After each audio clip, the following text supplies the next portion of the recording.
Bom dia, irmãos. Estamos aqui para mais um devocional. Quero que você abra sua Bíblia em 1 Pedro, capítulo 3, versículo de número 18. Permaneça com ela aberta aí e em tempo oportuno faremos a leitura. Nós estamos vivendo um período de crise, de dificuldade, de isolamento e tudo isso afeta-nos. E uma pergunta que pode vir à sua mente é: onde está a provisão de Deus? De fato, Deus provê tudo o que precisamos? Então, pensando nisso, nessa temática que vamos refletir um pouco hoje pela manhã. Essa é uma questão muito importante, do qual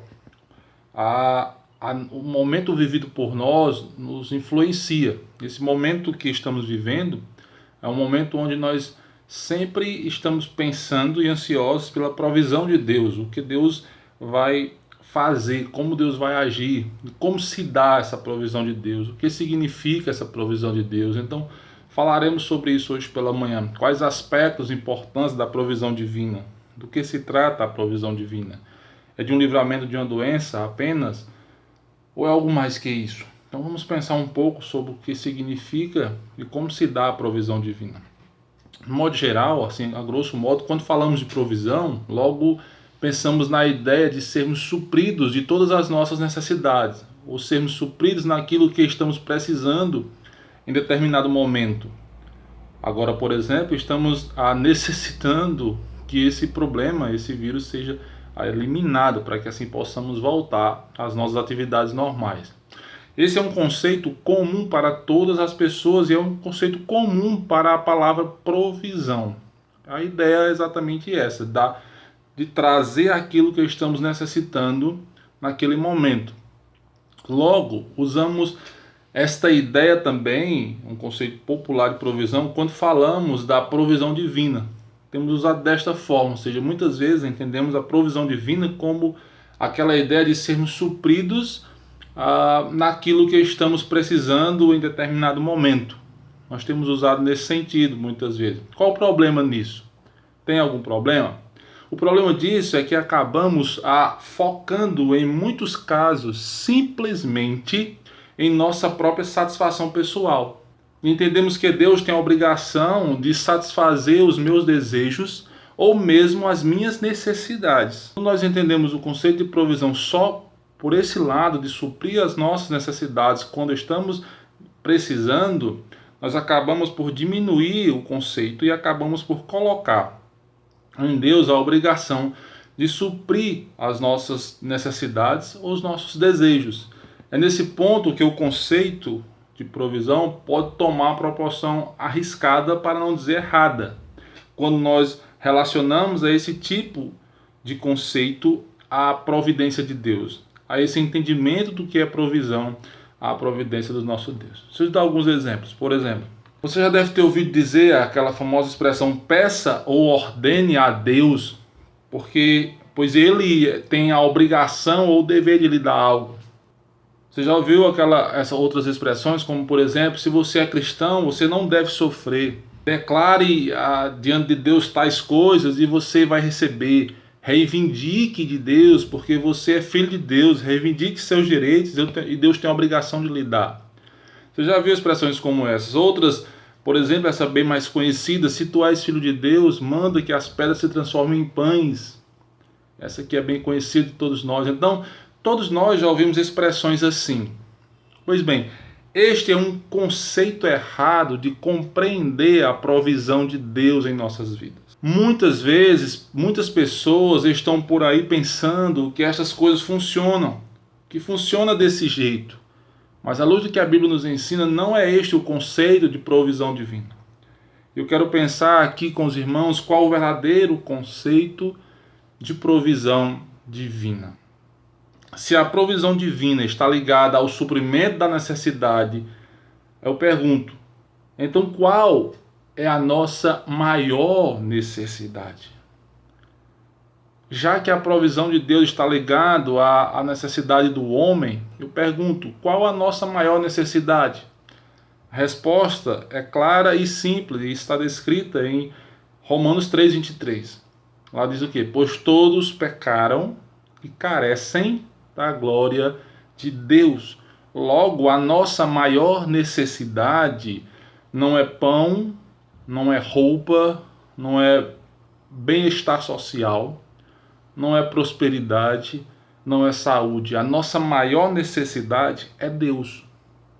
Uma vez que fomos separados de Deus por causa do pecado, por causa do pecado dos nossos pais, nós somos separados de Deus e então, desde então, precisamos de uma provisão, de um suprimento, de algo que nos aproxime, de algo que suporte e seja suficiente para proporcionar esta reaproximação do homem para com Deus. Logo, essa pessoa, essa provisão é o próprio Cristo. Então esta é a razão porque Cristo não morreu para que fôssemos providos de roupa, de casa, de carros, de bens, de saúde. Ele morreu para nos prover da nossa maior e desesperadora necessidade: Deus. Ele morreu para nos prover, para nos conduzir a Deus.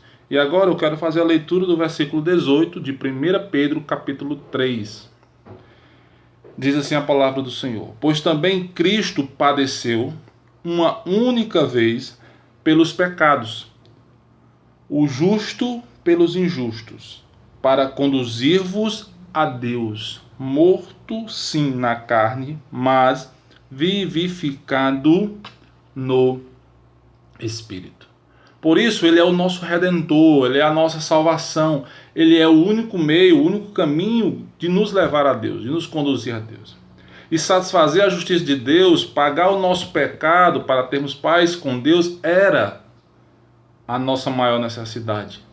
A justiça é um dos atributos de Deus, portanto, Deus é completamente justo. Então, como poderia alguém que cometeu um crime ficar sem a devida punição? Porque nós sabemos que todos pecamos e somos carentes e necessitados da glória de Deus.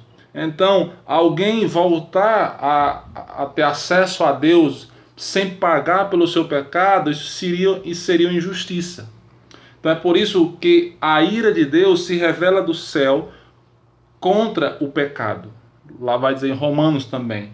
E é completamente justo que todos paguem pelos seus pecados, porque todos pecaram, e o salário do pecado é a morte. Sendo assim, todos, sem exceção, merecem a morte eterna. Todos, pois todos pecaram e esta é a punição divina em consequência do pecado. Então, quando nós compreendemos nossa real condição de pecador, sentenciado à morte, perdido, separado eternamente de Deus, é neste momento, irmãos, que percebemos que a justiça de Deus precisa ser saciada e exercida. Como bem sabemos, nosso Deus é justo. Então, quando nós somos merecedores desta ira divina, enquanto sobre nós prevalecia a condenação, então Deus provê para si mesmo um cordeiro, a fim de que este cordeiro receba a ira divina em nosso lugar, homens miseráveis, pecadores. E quem é este cordeiro? Seu próprio Filho, Jesus Cristo. Ele providenciou o sacrifício perfeito para aplacar a sua própria ira contra nós. Isto é a provisão divina certa. Esta é a real provisão. Em João 1,29, ele nos diz que no dia seguinte, João viu a Jesus, que vinha para ele, e ele disse: eis o Cordeiro de Deus que tira o pecado do mundo. Isso é maravilhoso saber disso. 1 Coríntios 5,7, Paulo vai dizer: alimpai-vos, pois, do fermento velho, para que sejais uma nova massa, assim como estáis sem fermento, porque Cristo, nossa Páscoa, foi sacrificado por nós. Então, eu não digo aqui que Deus não será seu provedor nas questões relacionadas a seu dia a dia, seu trabalho, o alimento, o vestir, o calçar, a saúde. Sim, também é Deus. Também é Deus que sustenta isso, também é Deus que dá as condições, dá a saúde para que possamos trabalhar e sobreviver e ter uma vida boa até. Também é Deus que faz isso. Contudo, o que podemos afirmar sem dúvida é que há algo sem igual, há algo incomparável, em que a sua alegria e fé devem depositar a esperança. E aí não é só nas coisas relacionadas a esta vida, mas é Cristo. Cristo foi a melhor e a real provisão de Deus para nós. Pergunto, Deus nos provê tudo? A resposta é certamente que sim. Ele já nos proveu, aquele que nos dá paz com Deus. Ele nos mandou o seu próprio Filho Jesus Cristo para morrer em nosso lugar e assim perdoar os nossos pecados. Nossa plena satisfação não deve estar, meus irmãos, nas coisas materiais, e sim em Cristo. Portanto, ainda que nos venha faltar o dinheiro, o alimento, a roupa, nossa maior provisão nunca faltará. Estaremos sempre satisfeitos, alegres e exultantes no Deus da nossa salvação. Hebreus capítulo 3, verso 17, vai dizer ao 19, porque ainda que a figueira não floresça, nem haja fruto na vide, ainda que decepcione o produto da oliveira e os campos não produzam mantimento, ainda que as ovelhas da malhada sejam arrebatadas e nos currais não haja gado, todavia eu me alegrarei no Senhor. Exultarei no Deus da minha salvação. O Senhor Deus é a minha força e fará os meus pés como os das servas, me fará andar sobre as muitas alturas, as minhas alturas. Então, temos o pastor que nunca faltará a nós. Salmo 23, 1. Por isso estamos saciados e satisfeitos nele. A ideia do Salmo 23, o Senhor é meu pastor e nada me faltará, não está relacionada às coisas que não vão nos faltar, por isso somos felizes. Mas o que traz alegria ao salmista é saber que o Senhor é o seu pastor. Portanto, Deus como seu pastor, nada lhe falta. Não é bíblico, irmãos, achar que a providência de Deus vai trabalhar para que você tenha tudo o que precisa, como muitos pensam e muitos pregam e ensinam. Mas é bíblico ter a certeza de que a providência de Deus vai trabalhar em todo o tempo para que Ele, Deus, seja glorificado e para que tudo saia perfeitamente como Ele quer. Afinal, Ele é Deus. É por Ele e para Ele que são todas as coisas. Enquanto Paulo sofria pelo Evangelho, a provisão de Deus era constante na vida dele. Na prisão, nos açoites, nas ameaças, passando perigo de morte, nos naufrágios, na fome, na sede, no frio, na nudez. Então, quando Paulo morou em Roma por 2 anos, em Atos 28, 30, em casa alugada ali, a provisão de Deus não falhou, porque ele não tinha uma casa própria ali. Então, tanto na fartura quanto na necessidade, Paulo estava satisfeito em Deus, e assim nós devemos ser plenamente satisfeitos em Deus, independente da situação, pois Cristo não é mais uma coisa que temos. Ele é a única coisa que temos, pois sem Ele estamos desesperadamente perdidos. Não coloquemos Cristo, nosso Deus, nosso Salvador, na nossa galeria de coisas importantes, como se pudéssemos comparar Ele a outras coisas. Ele não é uma das coisas, Ele é a única coisa, Ele é a coisa mais importante que temos. É por isso que você pode passar por tribulações e ainda assim ter alegria no coração. É nele, em Cristo, que tudo faz sentido. É nele, em Cristo, que tudo faz sentido e tem vida. Somente em Cristo, porque dele, por Ele e para Ele são todas as coisas. A Ele a glória eternamente. Amém. Romanos 11, 36. Para concluir, a Bíblia é um livro sobre Deus e não sobre nós. Podemos ver claramente o zelo de Deus por sua própria glória. Ele não divide sua glória com ninguém. Ele é satisfeito em si mesmo. Então, na sua provisão, Ele preserva todas as coisas, sustentando-as pelo seu poder, Hebreus 1:3. Ele realiza todas as coisas conforme o conselho da sua vontade, Efésios 1. Ele governa todas as coisas para que cumpram seus propósitos eternos. Entendemos isso, percebemos Porque o foco nas Escrituras não somos nós, como muitos precadores têm ensinado, que o homem é o centro de tudo, mas o foco das Escrituras é o próprio Deus. Portanto, Deus está preocupado em cuidar de que Ele seja mais glorificado. Não que Ele possa ser mais glorificado, mas que Ele mesmo seja glorificado e que as coisas resultem em glória a Ele. Percebemos então aqui que nós, irmãos, não entramos na história de Deus.